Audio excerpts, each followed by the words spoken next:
Jagex just dropped a survey on the most discussed topic in Runescape, and as the game might be on the verge of change, we'll be doing exactly that. Whenever you're ready, grab your cup of tea, sit back, relax, and enjoy.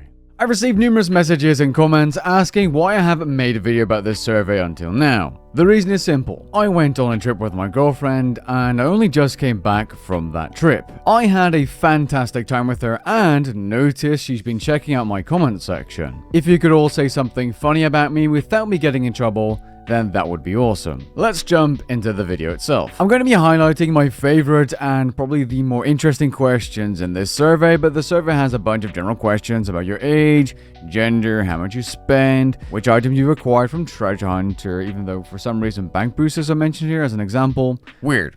Anyways, the first MTX question I think is worth discussing. How do I feel about the following elements of microtransactions in RuneScape 3? There are two main things I'd like to highlight here. One, I strongly like the ability to earn treasure hunter keys for free in-game as someone that isn't spending money. I'm against using money to buy something that will either give you lots of XP or lots of power.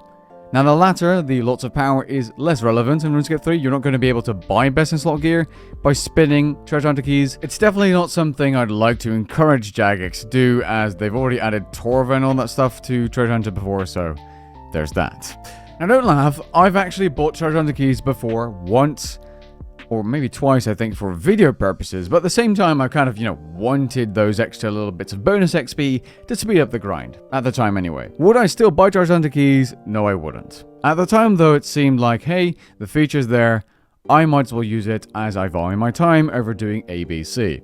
To which extent do I like or dislike the following elements of microtransactions in RuneScape 3? Solomon Store, cosmetics, free colors, all that stuff, for both loyalty points and rune coins. I slightly like this feature. Why is pretty simple.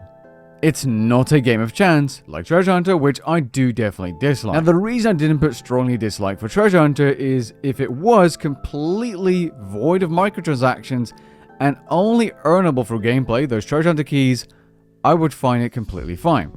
I like getting a little bit extra XP for completing a quest, or doing a daily challenge. I'm completely content with the system, I just don't like the implementation and it being related to microtransactions. As for direct purchases, because they mentioned rune metrics as an example, I wasn't really sure what to answer. I like direct purchases such as bonds or rune coins, but Rune Metrics Pro shouldn't be a paid feature, or a feature locked behind a paywall. That's ridiculous. This question is also really interesting. To which extent do I like or dislike the following rewards being available through microtransactions in RuneScape 3?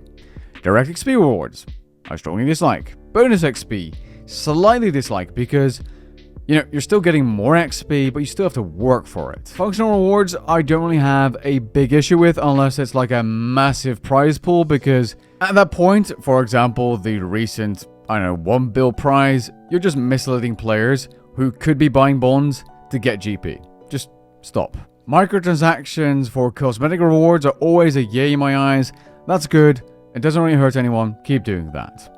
Services like bank space or action bars, or additional action bars no. Come on. These should just be base features. These actively impact your gameplay if you don't own them and your bank space is full, or you have a bunch of different combat styles you're using.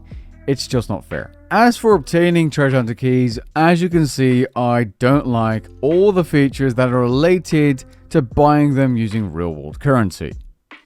I do, however, like quest rewards, daily key rewards, daily challenges, or using oddments, like a recycling feature if you don't like certain rewards in Treasure Hunter, a currency that you gain while using keys, and or converting rewards you don't want. Good idea. An option I'm surprised to see here is earn keys. Now, I'd love to earn keys through watching an ad provided by Jagex, like a YouTube ad thing, but right now, the survey system should be removed. I don't see why this is an option, because Jagex themselves cannot even guarantee the safety of your personal information when doing these surveys. I made a whole video covering this system not too long ago, and I still just can't believe that Jagex is still working together with these scummy companies. Next up, we have a bunch of statements around microtransactions. I think some microtransactions in RuneScape 3 are fine. I'm talking cosmetics or things that have a small impact. Jagex is obviously taking it a little bit too far. No, I don't think all microtransactions in Runescape 3 are bad. That's just, I think this one's obvious. I feel like everything here comes down to, hey, as long as it's cosmetic, I like the inclusion of microtransactions, and I don't really care if other people buy microtransactions. Even right now, I'm not really bothered with someone getting a bunch more XP than I am, because I don't care about XP anymore, but I can definitely see why it's a problem. 5 years ago for Max, definitely did care, but now, I'm so used to microtransactions being in the game that, someone getting more bonus XP or more skilling dummies or whatever, it doesn't keep me awake at night. And as such, I don't really think that other players buying microtransactions negatively impacts my experience personally, but I can see them definitely impacting other people's experiences. If I were to rate RuneScape's microtransactions, I think the ability to guarantee rewards is something Jagex sucks at. All of these stupid currencies and ridiculous promotions about, getting tokens and then, maybe being able to buy this cosmetic or having a chance at this cosmetic which is super rare instead of just directly selling it. Terrible. And for the exact same reason, I think a lot of the microtransactions are terrible value for money. Runemetrics Pro is expensive. Retro outfits using rune coins, which are a direct purchase, are really expensive. Just terrible value for money. Let's not forget that you're already paying them a monthly subscription. Come on now. The only thing I think RuneScape scores in average is the ability to compete in the game without purchasing microtransactions, as competing is, I wouldn't say RuneScape microtransactions are pay to win, even though they are, but they're more like pay to skip. You're not going to become the best PVMer by buying microtransactions. You might be able to get better gear, but that's it. Now, I did say that microtransactions don't necessarily impact my enjoyment of the game. I'm going to enjoy a new boss release, even though they're microtransactions, but every time Jagex releases a new disgusting promo or battle pass or any other kind of cash grab, really, it just leaves a bad taste in your mouth, especially as someone who makes videos on this game. Would I play more or less if Treasure Hunter was removed from RuneScape? Well, I don't think it would impact it all that much, but maybe because of old friends returning, I would play slightly more. I really hope Jagex doesn't take the, probably a large amount of players saying I would play about the same as a, hey, Treasure Hunter's okay, because they don't care, because, it's still a minor annoyance. We're just so used to it by now. It's been in the game for so long that, most players don't even know any better anymore. I think it's worth taking that into consideration, or perhaps turning the question around and asking the players, would you play more, less, or the same if Treasure Hunter promotions were, increased or doubled in frequency or doubled in power? Same with this question. Would you play more, less, or the same if more microtransactions were added to RuneScape?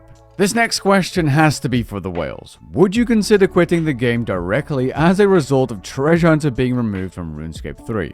If you're saying I would definitely quit, you're either a whale or way too used to the system, and maybe that's understandable, because Treasure Hunter has been, like I was saying earlier, has been a part of RuneScape for so long now that removing it at this point is just pointless. The damage is done. Stopping development and reducing the amount of promotions slowly is the way to go forward if they want to remove Treasure Hunter, but I don't think they are. They're just... Actually, I don't know. I'm kind of surprised that this question is in the survey, actually. Would I buy more cosmetic items if Treasure Hunter was removed from RuneScape 3? Yeah, possibly. Some of the items on there I would have, potentially bought directly, yeah. The other questions in the survey seem to hint towards that Jagex is thinking of increasing the membership subscription even more if they were to remove Treasure Hunter, possibly like a little data farm here to get some info from the players, their customers. But at what price would you consider the monthly cost to be priced so low that you feel that the quality can't be very good? I don't think I've ever seen a free-to-play game and thought, it's free, so it must be shit. If the entirety of RuneScape would become free-to-play today, I can tell you we'd have more players. Anyways, I would consider RuneScape membership to be, a good price at €5 a month. That's more than enough. I think I'd be more willing to spend money on membership than the average player because I create content on it, but honestly speaking, if the game cost €10 a month and I didn't create videos, I don't know, I don't think I'd actually be playing. That's just way too expensive. That's 2 AAA games per year.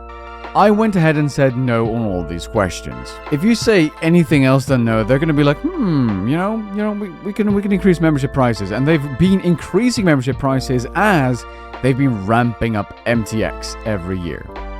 No, why would you ever want to spend more money than necessary on something? Anyone that said yes on these questions, do you mind if I sell you gasoline for double the price so that you can not only lose more money, but burn the rest of it as well? Yeah, okay, let's say you're willing to spend a little bit more because you really find MTX annoying. Jagex is going to look at this and see, okay, players are willing to spend 10% more, so we have 10% more subscription revenues. Is that enough to offset the loss of Treasure Hunter?